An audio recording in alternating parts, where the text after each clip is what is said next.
This is episode 11 of Entrepreneurs for a Change. If you like this podcast, please subscribe to our mailing list at entrepreneursforachange.com. Are you ready to be the change? If so, you've come to the right place. You are about to join a movement of entrepreneurs who are empowering people, saving the planet, and turning their passion into profits while creating the lifestyle of their dreams. If you don't believe us, check out our website at entrepreneursforachange.com, a place where you can be inspired, mentored, and supported by a tribe of change-making entrepreneurs just like you. Welcome back, Changemakers, to another episode of Entrepreneurs for a Change, where we cover the stories of entrepreneurs who say, screw business as usual. These are entrepreneurs who are choosing to run businesses that make a positive impact on people and the planet, as well as entrepreneurs who have kicked down their cubicle walls to design businesses that support lifestyles of freedom and adventure. Today we're joining Doug Yuen, a location-independent WordPress developer who runs a managed WordPress hosting service called Efficient WP. Doug is one of my old friends from the Dynamite Circle community. A pod of us, roughly 35 digital nomads, migrated up to Chiang Mai after the first Dynamite Circle conference in Bangkok. We took over half of a full-service luxury condo and proceeded to co-work from various Wi-Fi cafes in the neighborhood. Now, I've helped a number of clients with creating WordPress sites for their businesses, and even though WordPress is considered to be one of the easiest content management systems on the market, for a lot of technologically challenged business owners, it's still too complicated. If you are considering starting a business website using self-hosted WordPress software, I encourage you to be honest with yourself. If you're too technologically challenged to Google how to fix something online or on YouTube, or if you don't know how to upload a photo to Facebook and don't want to figure it out on your own, managing a self-hosted WordPress.org website might be more than you bargained for. So how do you decide whether you should invest in a hosted website solution with monthly fees, such as a Squarespace.com, or use self-hosted WordPress.org to power your business website? Doug will share with us a complete overview of what business owners need to consider when maintaining a self-hosted WordPress.org website.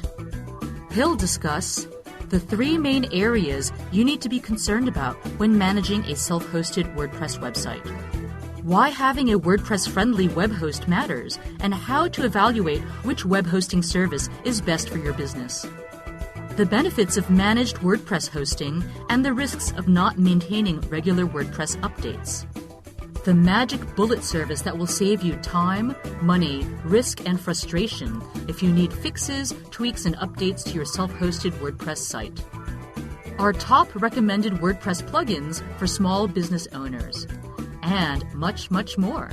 Now, before diving into the interview, I want to encourage you to rate, review, and download Entrepreneurs for a Change on iTunes. This really helps us reach more people with inspiring stories of entrepreneurs who are changing the world.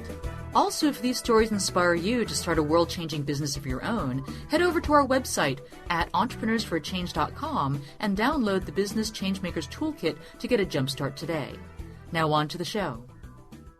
So, Doug, I'm really happy to be interviewing you today, and I'm really overjoyed that of all the people that I got to know from the Dynamite Circle community that came up to Chiang Mai after the first conference last year in Bangkok, that you decided to stay on in Chiang Mai. So when the next wave of people that showed up here came, I was really glad to see a familiar face, because everyone else who came here last year is now in Saigon. So I'm glad you held down the fort here. Yeah, it's really great in Chiang Mai. I'm going to be sad to leave, but it's a really nice place over here. Yeah, it's been really lovely hanging out here and co-working with everyone in the Dynamite Circle community. So for our audience to get to know you better, can you please tell us more about who you are, what your company does, and how you got to where you are now as a location-independent internet entrepreneur? Sure. So my name's Doug Yuen. My business is called Efficient WP, and the website is, of course, efficientwp.com. And primarily what I do is a managed WordPress hosting. It's a bit different from other similar services, but essentially it's taking all the hard technical stuff away from your responsibilities, and you just focus on updating your content. Yeah, and there's a lot that goes into managing a self-hosted WordPress site that I think a lot of website owners don't really know what they're getting into until they actually do it. So we're going to talk more about that. But I want to kind of, ask you what it is that you love about your digital nomadic lifestyle. Yeah, just the freedom and, the fact that you can just go anywhere you want and, explore new places. And, I'm not sure what else to say. It's just really great. So you've been to a number of different exotic locations around the world. What were some of the places that you loved the best? Well, Thailand I really love. It's probably my favorite place out here in Southeast Asia. I've been to maybe 25 or 30 countries. Lots of great places in Europe. And, I've been Australia and New Zealand were a lot of fun as well. Yeah, it's really hard to pick a favorite place. So you went to 25 countries over what period of time? It's been over several years. I haven't obviously been traveling all that time, but in 2005 was after I had graduated from college and done the backpacking thing. Basically each year after that, I tried to do a big trip. Last year I just decided, well, why keep coming back and just go on one really big trip? And so it's been about a year and a half since I've been back in the U.S. So can you tell us when you launched your business? I mean, is this the business that you've been running for the past year and a half, or were you doing something else, then you launched it while you were location independent? Yeah, so this business officially was filed in January of 2009. I would say May 2009 was when I started working on it full-time, and that's when I had quit my corporate job. So I've been doing this for a while, and I just haven't been fully location independent up until it would have been May of last year, May of 2012. So since May of 2012, have you had any memorable moments of being a digital nomad that stick out in your mind?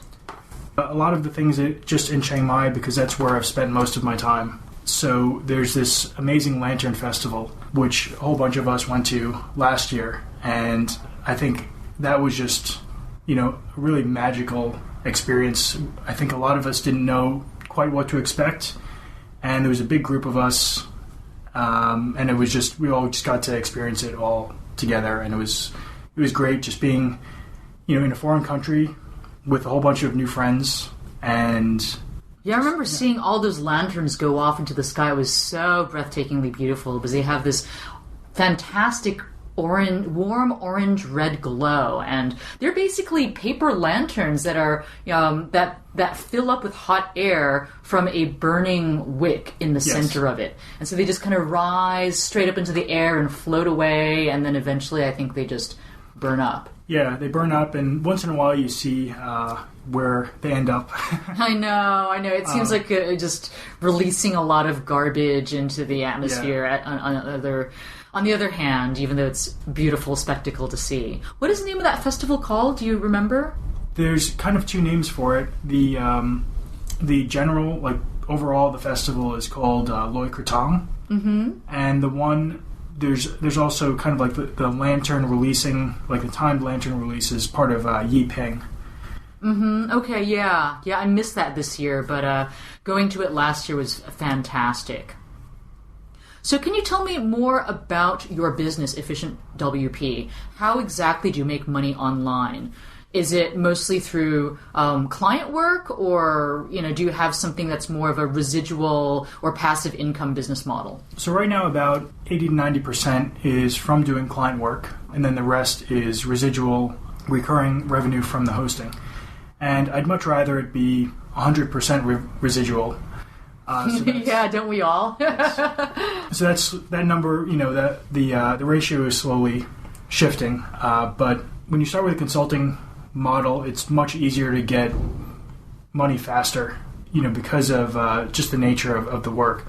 Whereas when you have something residual, it's generally a much smaller payment, and it will pay off much better over time. But each customer you get is generally going to pay you a lot less than if you had gotten them as a consulting customer. Yeah, totally. I mean, I think everyone, that I know in the internet marketing world is chasing some aspect of the passive income dream, because at the end of the day, dollars for hours is just not scalable. I had a very difficult time over this past year because I had a personal event that really impacted my business, and my business is mostly consulting. So, that's my bread and butter, and it really affected my productivity and my project deadlines. And that made me realize, I have to do something to automate my business more, to take myself out of my business. So if something were to happen, hope to God that nothing, tragic happens, but if something were to happen to me, or if even I decided to take a long sabbatical or trip someplace where I'd be offline, then business can keep going. So I really like the fact that you do have both a service-based model, but a passive income model that, hopefully will expand to the point where you can do less consulting. Yes, that's the goal. So how long did it take you to become successful, and what different things did you try when you began your entrepreneurial journey? Because I started doing the consulting, it was pretty much profitable from day one. And, I tried, it wasn't, I guess, that different from what I'm doing now. I've just gotten much, much better at it. And, yeah, I had probably taken on some projects that were a bit outside the scope of what I should have been doing. So those things were, all part of the learning experience. But overall, I would say I haven't had to really make a massive pivot in my business, and I'm still pretty much sticking to what I started out with. Which is WordPress site development. Yes. Mm-hmm. So, I had chosen WordPress, and I had chosen the Genesis framework very early on, and those were both turned out to be excellent choices. So it's worked out well for me. How did you get your first clients when you got started? I had done pretty much everything within the local Chamber of Commerce. That was the first website I did. So my first client was the local Chamber of Commerce in the town that I grew up in. And from there, I had gotten a lot of consulting clients from the chamber.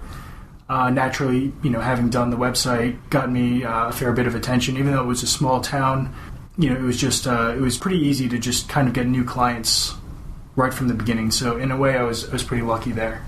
What do you recommend for people who are just getting started in the web design industry, or even just straight up consulting to start getting work? I would say, networking is crucial. In-person networking. In-person networking, before you can do content marketing, but that'll take a lot longer to get going. The in-person networking is going to get you the results fast, and you're going to get feedback. You'll learn things much quicker by actually getting out there and talking to people.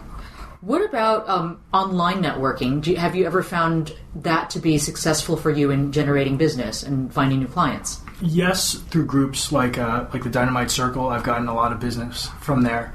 But I feel that closed, smaller groups, just generally, you need that level of trust. Where if you're just out there on some forums, just trying to sell stuff, and it's not going to work out well. It might work out in terms of getting a lot of money if you're very good at marketing, but if you're really looking for higher quality clients, you have to work for it. You have to build that trust.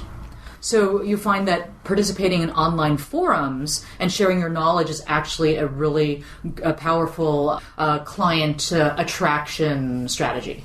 Yes, if you can demonstrate that you're an authority, that you're really good at something, people will recognize that, and they'll seek you out. Like, especially if you can specialize in something, you might think that you might be turning away a lot of clients, but in actuality, you get that trust because there's plenty of other people that say, "Oh yeah, I can build, I build websites," or "Yes, I can do marketing and I can do this and whatever you want."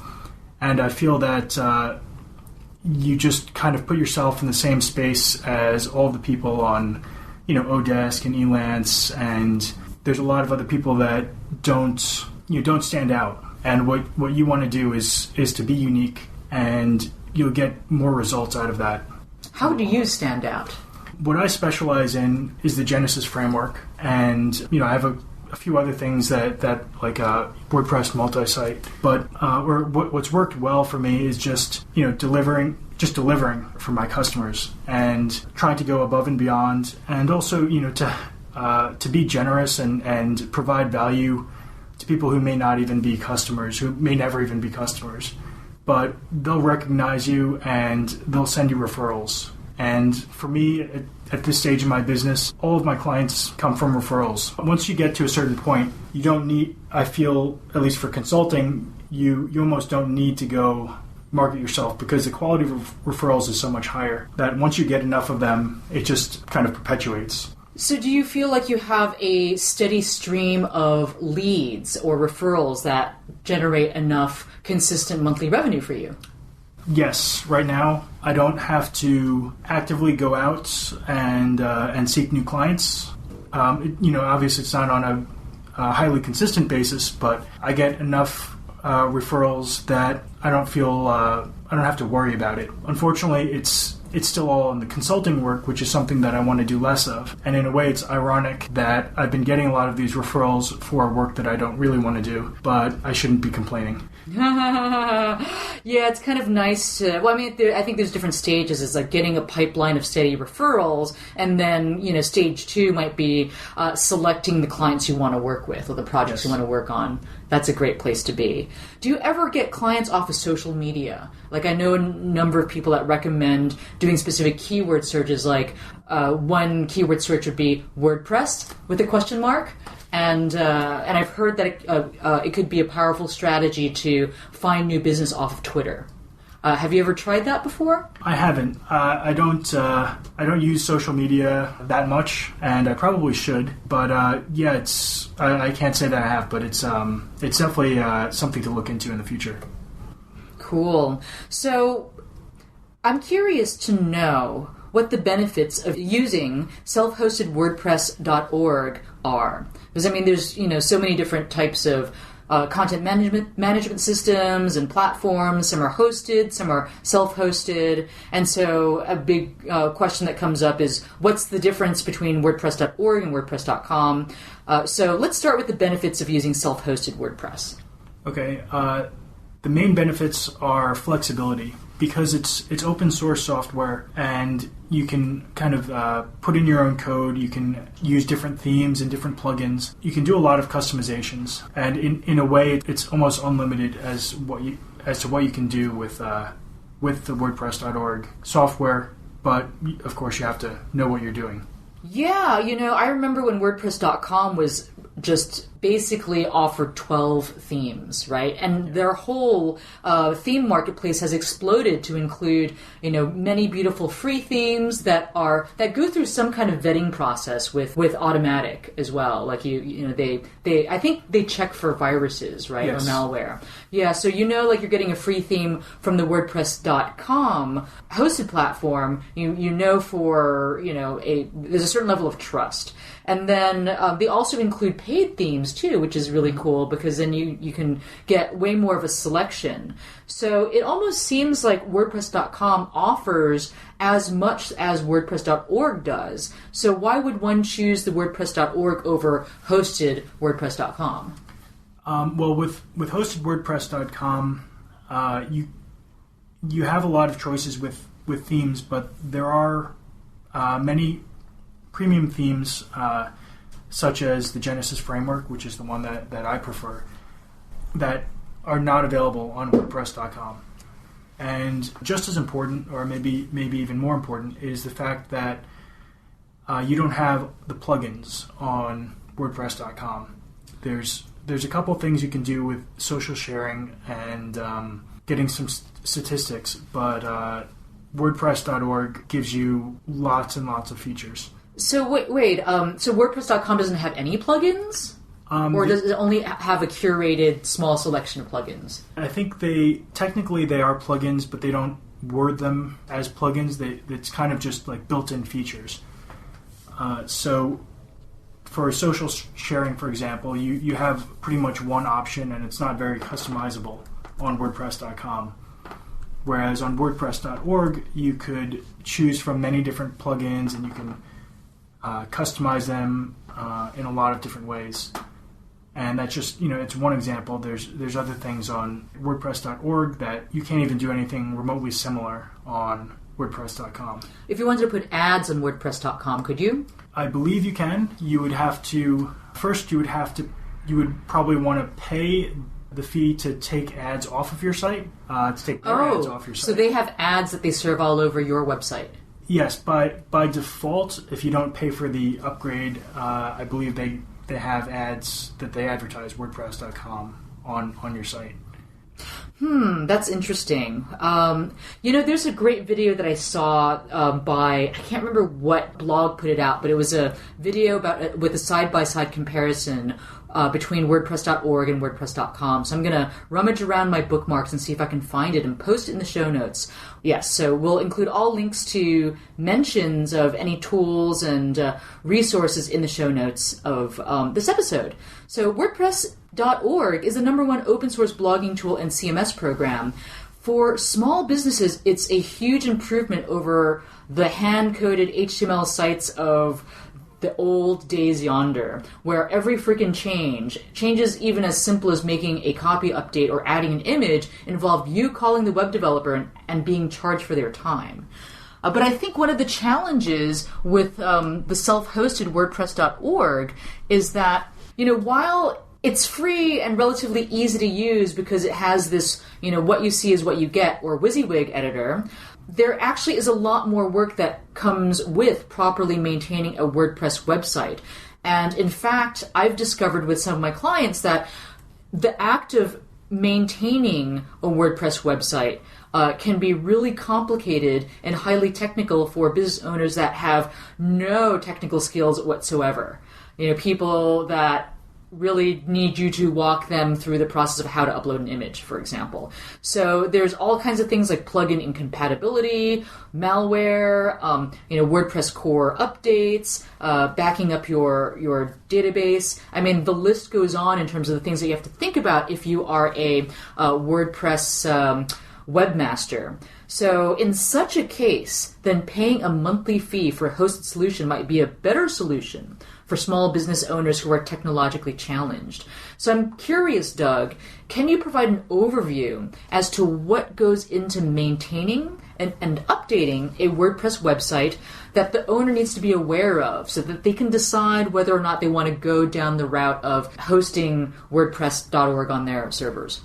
I generally think of it in terms of three main areas. The first one would be backups, because with most hosting providers, they either don't provide backups, or they may not be on the schedule that you want, or they're hard to find, or you have to contact support.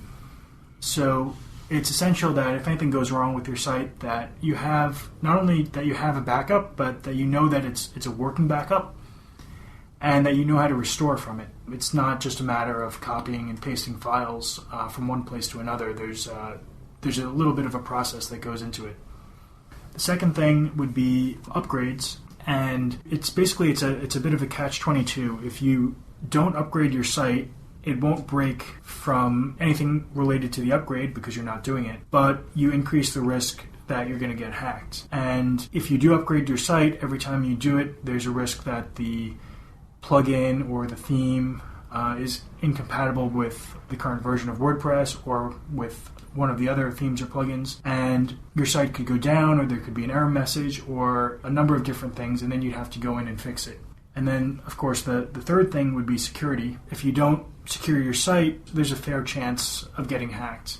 And if you get hacked, you may not even know that you're hacked. You could be just kind of linking to porn sites. Yeah. Dude, I got the pharma hack, and when I did a backlink report off of Majestic, I noticed that I had all these spammy links pointing to my site, but then I guess I was also linking out to all these websites on buying Viagra or Cialis or Levitra. Yeah. And also too, it happened during one of the Penguin updates, so my rankings totally tanked, and I thought it was Penguin, but I'm like, what is going on? Was my contents unique? Is it really over text, like is it really anchor text over optimization? And then when I finally solved this problem by using the Google disavow tool, so basically I exported all those backlinks and then uploaded them into Google Webmaster Tools in their disavow tool section, and eventually Google disavowed or basically neutralized all those spammy links, and my rankings recovered. But it took months for that to happen. Yeah. And you probably caught it a lot earlier than the average person would. Oh, I can imagine, because I had no idea. Because who actually Googles their own website pages? Yeah. I had replaced all my web page title tags with by Cialis, by Viagra. So, yeah, I can imagine. So, I think, given the work that goes into maintaining and updating WordPress.org, what key factors would you advise small businesses to consider if they're going to determine if they should go with self-hosted WordPress or hostedwordpress.com, or even choose another professional hosted CMS like Squarespace, for example? I think it comes down to what plans you have with the website. If you need more features, if you want more control over your design, and so with like WordPress.com or Squarespace, you'd be much more limited. And for some people, maybe you just have a blog that you want to share some pictures with your family and you don't care what it looks like. But if you have a business, though, if you're starting a business... Yeah, if you have a business, odds are you would need WordPress.org software to have a website that fits all of your needs. Can you do shopping cart? Does WordPress.com have shopping cart functionality? WordPress.com does not. And WordPress.org, there are e-commerce plugins. As a general rule, WordPress isn't the best for e-commerce. It can be done. There are a lot of successful large stores, but it generally seems to be a lot more work than on something like Shopify, for example. Yeah, that's a hosted platform, though. Yes, and so you are much more limited on Shopify.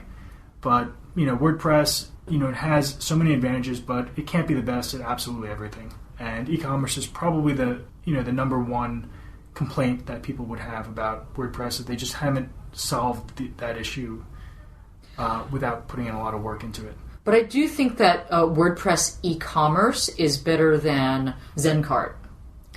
Probably. You have a lot more flexibility, and you can do a lot with it.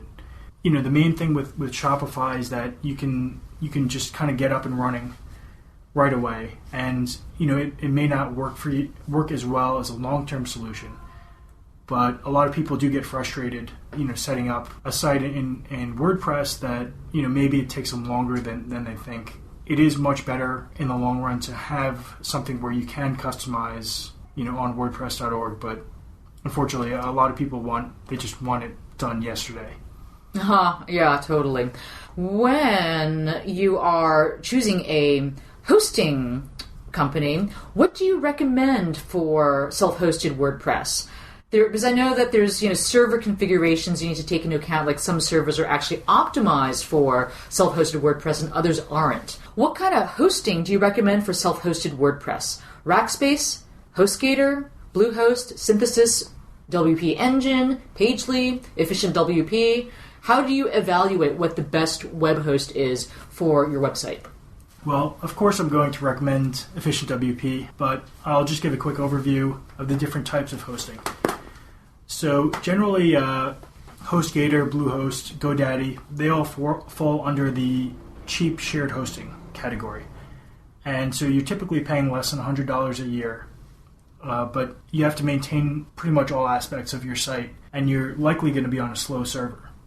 So generally, people who are on an extremely tight budget will start off with one of these, but quickly you'll find that if this is your business site, and if you need your business site to be up and not hacked and not broken, and that's usually worth a little bit more money, then you'll eventually upgrade to somewhere else. And managed WordPress hosting like Synthesis and WP Engine are right now generally the best choice, unless you have a lot of resources to hire somebody to actually manage a server for you.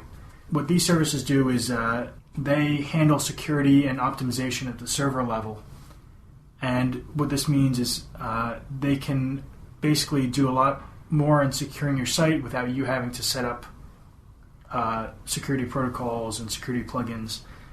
And if you get a traffic spike, they won't shut you down. They're built to handle it if you get on Reddit or Dig or anything like that. Whereas a company like Bluehost, if you get a traffic spike, they'll shut your site down immediately, which is the worst thing that you want if you do get a post that goes viral.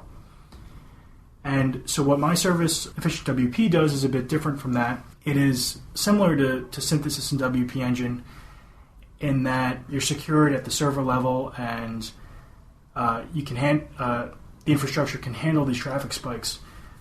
But the biggest advantage of what I have is that all the upgrades are done for you. So first of all, you don't have to do the upgrades. But second, your site isn't going to break or get hacked because of these things. Normally, when you have a self-hosted WordPress.org site, you're responsible for this, or you need to hire a developer to regularly update your site, to check it, and then to fix it when it breaks.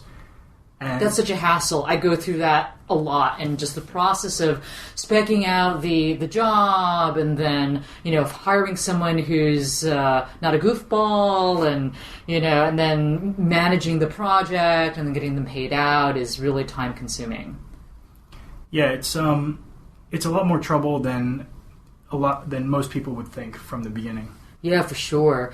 But do some of these hosted some of these managed hosting platforms, do they actually do proactive backups and updates to plugins in WordPress core, or do you still have to go in and press the buttons? Yeah, generally they will do the backups for you. You would have to either contact them to get the backups, or they would make it get a function. They would give you the ability to do your own backups. For on that area, it's quite good. On the upgrades, what I've seen is generally they will upgrade WordPress core automatically. After a certain period of time, once it's released, they will do it automatically. But they will not do theme and plugin upgrades for you. And there is a risk in upgrading WordPress, but not your plugins and themes, because with each upgrade, the theme and plugins that you have may not work with the current version of WordPress. If the plugin author updates the plugin to be compatible with the new version of WordPress, but your host automatically updates WordPress and you don't upgrade the plugin, then your site is going to break without you actually doing anything. It's because WordPress was updated automatically. So it might make more sense to pay for that higher cost package to have one of these services do proactive updates for plugins and the core. Yeah, it's it's good for security that that the core is upgraded for you, but every time that happens, you run the risk of your site breaking. And for most people, that's pretty important, that you're not checking your site all the time to see if it's broken, and that if it does break, you need somebody to fix it right away.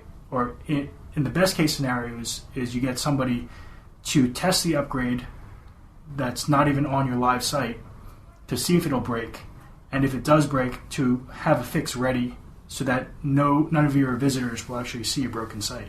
Wow, that's really professional, because I think most people just hit the button. I do. I just hit the button. I'm like, yeah. I can't get it on a test server or anything like that. You hit the button and you cross your fingers. Yeah, exactly. That's what I do.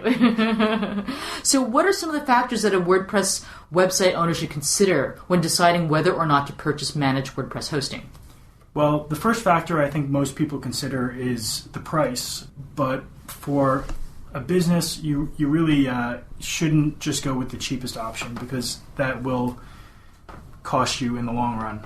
But what I would say the important factor to consider is the features and the limitations of that managed hosting provider. Like for example, the cheap shared hosting always offers unlimited storage and unlimited bandwidth, and they don't actually tell you that there are limits, that they'll just shut you down, and there's like a fair usage policy. So with managed hosting, they usually give you specific numbers. Like, for example, WP Engine would have 10 gigabytes of storage, and I believe it's 2,500 visitors a month or something like that. And that seems like not a lot.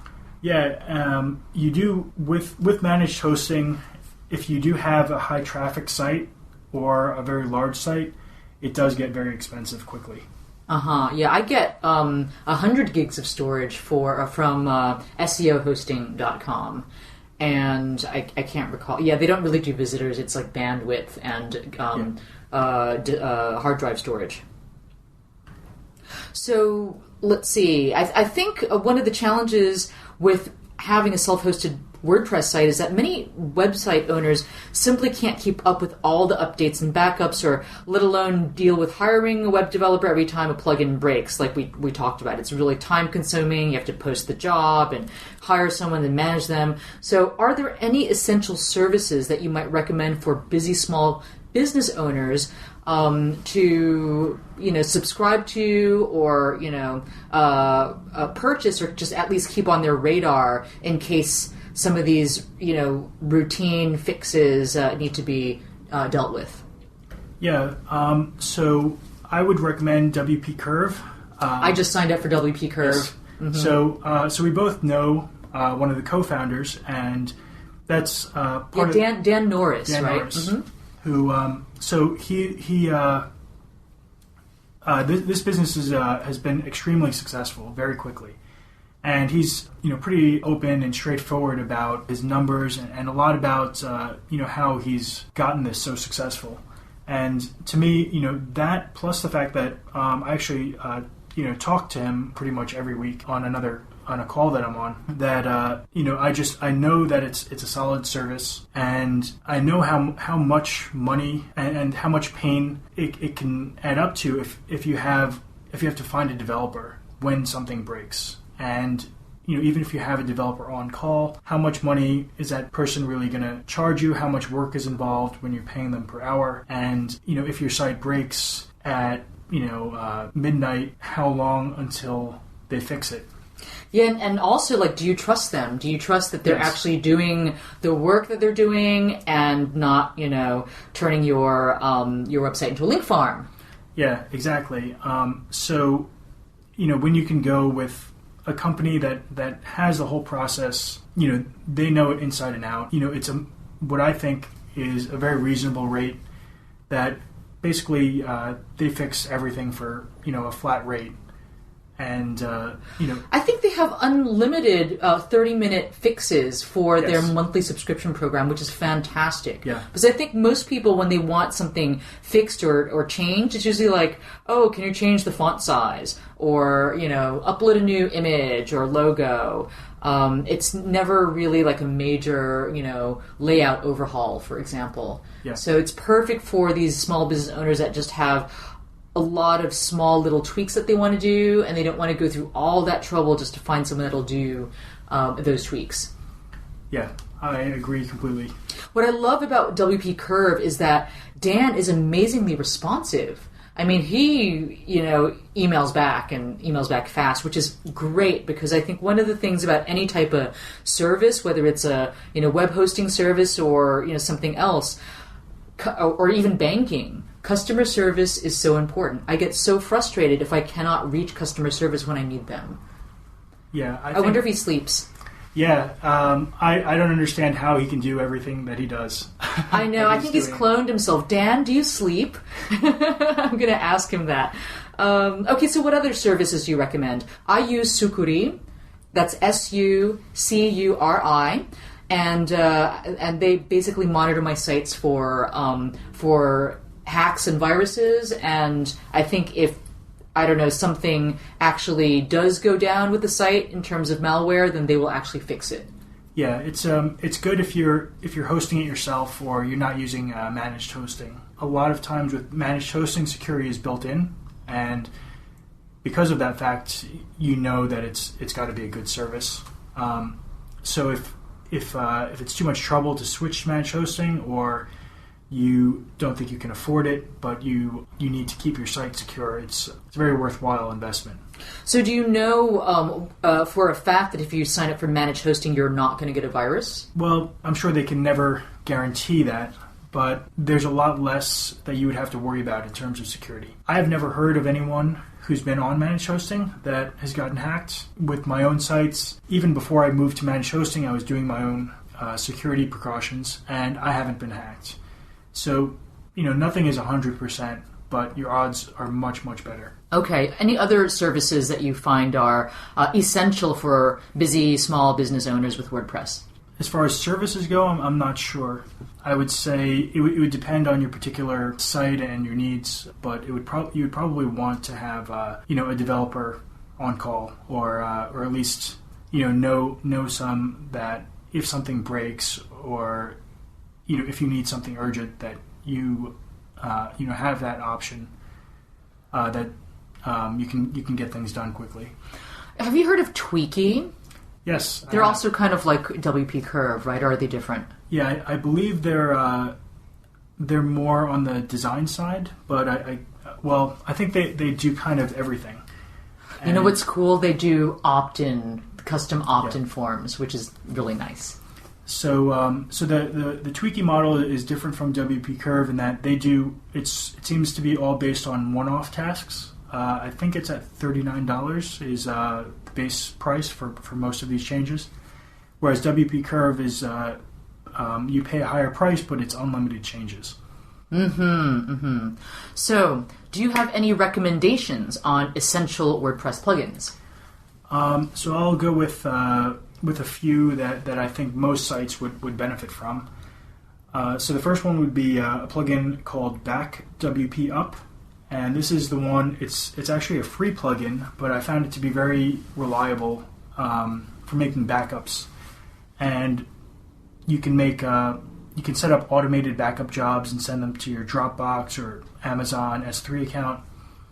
And it allows you to make file and database backups, and you can actually separate the file backup into smaller parts, which is something that I haven't found in as many other backup plugins. And so what's the value of that? So the value of that is if you need just part of the backup, you can get it a lot faster. And it's less likely that a backup job would get stuck. If you have a lot of files, if you had 10 gigabytes and then you were trying to send a 10 gigabyte file over to Dropbox or to Amazon S3, there's a higher chance of something going wrong in the connection during that time frame. So a couple of other plugins, I would recommend Gravity Forms if you need contact forms or anything more complex than just a basic name, email, message.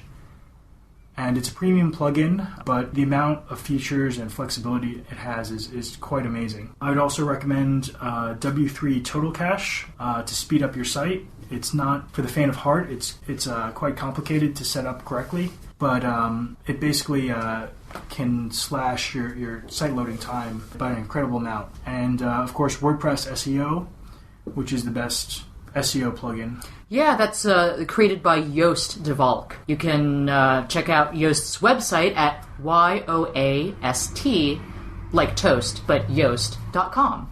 But I think he put a lot of thought into the WordPress SEO plugin. I remember when it just came out, and it pretty much does everything that you need SEO-wise from one back-end control panel. So what about social media plugins?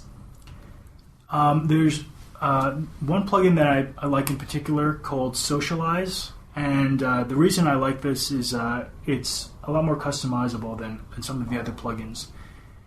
And so you can put the social sharing buttons inline or as a floating bar, and you can also make a call to action box at the bottom of your posts, and you can insert social media buttons or any other content that you want. So you can actually customize your own social media buttons by getting one of those social media icon download packs if you want to have prettier buttons than what the plugin offers? You would probably have to dig into the code a bit to change those. It's an option, but the plugin author has given a fair amount of options for those sharing buttons. And some of the interesting things you can do with this plugin is that you can choose which ones you want to show, which order you want to show them on, And you can even do this on a per post or per page basis. So if you don't have to have all these social sharing buttons on your contact us page, for example. Yes. That's nice. So there are a lot of plugins that do the same things. How do you decide which plugin to choose? When it's in the plugin repository on WordPress.org, which is the official safe place to download plugins for, the main measures that I use would be the rating, the number of downloads, and last updated date. So anyone with a WordPress.org account can rate the plugin and leave a review. And so this is a pretty good indicator of the quality. If somebody tries a plugin and it keeps breaking, they're going to give it a low number of stars. The number of downloads is a pretty good indicator of how popular the plugin is. If you have a plugin that's had 100,000 downloads, it's probably a lot better than a similar plugin that's had 50 downloads. And finally, the last updated date is pretty important, because if the plugin author is not updating his or her plugin with new versions of WordPress or to make it compatible with other plugins, then there's a much higher chance that plugin is going to break your site one day, or that somebody could hack in using an exploit. So when a plugin hasn't been updated in a year or 2 years, then that's generally a warning sign. Do you have any recommendations on WordPress themes, free or pro? And if pro, which theme developers and why? So with pro, I recommend pro themes as opposed to the free ones, because they're generally higher quality, because somebody's getting paid to build it as opposed to somebody who is doing it in their free time, or using it as a marketing channel or something like that, or a way to distribute malware. Yes, that's the other thing, which unfortunately is a concern. So as far as pro themes, there are a lot of choices out there, and my favorite framework is the Genesis framework. And I've actually bought a few other ones, a few different frameworks, and tried them. And have you tried the Woo framework? I have, and I didn't like it. Why not? The way it's coded and the way just the options panels, I feel aren't quite up to the standards of Genesis. And this is it's my opinion, of course. I think one of the things really appealing about Woo themes is that the themes are so attractive. Yeah. I mean, you can do anything to a Genesis framework child theme, but the ones that they offer, for sale, look a little, more kind of like the same with each other.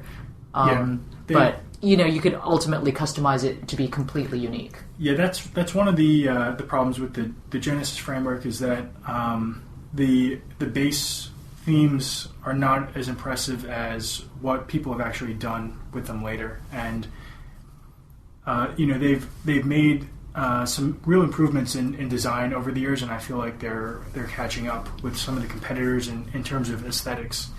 But for me, as a developer, the quality of the code, the reliability is more important than the design, especially when I know that I can customize the design.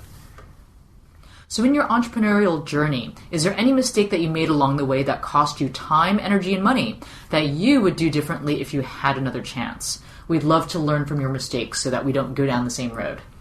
Yeah, I think just trying hard to please every potential customer was a mistake in the beginning, and I feel that that's going to be the case with pretty much anyone starting out. But I accepted, some projects that really didn't have much to do with WordPress, and I feel that while I definitely learned a lot, it wasn't along the same path, and this is knowledge that it doesn't really apply to me now, except for the fact that I know I never want to do that kind of work. So I would say like stay focused on your core skill set and capacity. Yeah, and try not to compromise, with what you're doing, and don't keep accepting, just one more thing. And of course, it's easier said than done. but you do need to have a focus and make sure your clients know kind of the limits of what you do, and if you're designing WordPress sites, that you're not going to migrate their email for them or fix their computer when it doesn't turn on. And so I perhaps I'm was too generous or too much of a nice guy to go and do those kinds of things and be a computer repairman. Just stay focused and not to say that you shouldn't try to make your customers happy, but there's other customers out there, and you're probably not going to lose a customer if there's something that's completely outside your skill set that they're asking you to do that's more or less unreasonable. So we're about at the end of our segment here. How can we best stay in touch with you? So email or Twitter, those are good ways to reach me. So what's your Twitter handle? What's your email? Twitter is Doug_Yuen, and my last name is spelled Yuen. And my email is doug@efficientwp.com. Fantastic. Thank you so much for sharing with us your small business WordPress essentials. And bye for now. Thanks, folks, for listening to the Entrepreneurs for a Change podcast. If you enjoyed this episode, please help us reach more people with inspiring stories like this one by giving us a 5-star rating in iTunes. If this podcast inspires you to join the movement of change-making entrepreneurs, we'd love to give you a jumpstart with our free Business Changemakers Toolkit, which you can download at www.entrepreneursforachange.com/join. If you have a changemaker in mind you'd love for us to interview, go to entrepreneursforachange.com/suggest and tell us who and why. Finally, feel free to stop by facebook.com/entrepreneursforachange to share your thoughts and say hello.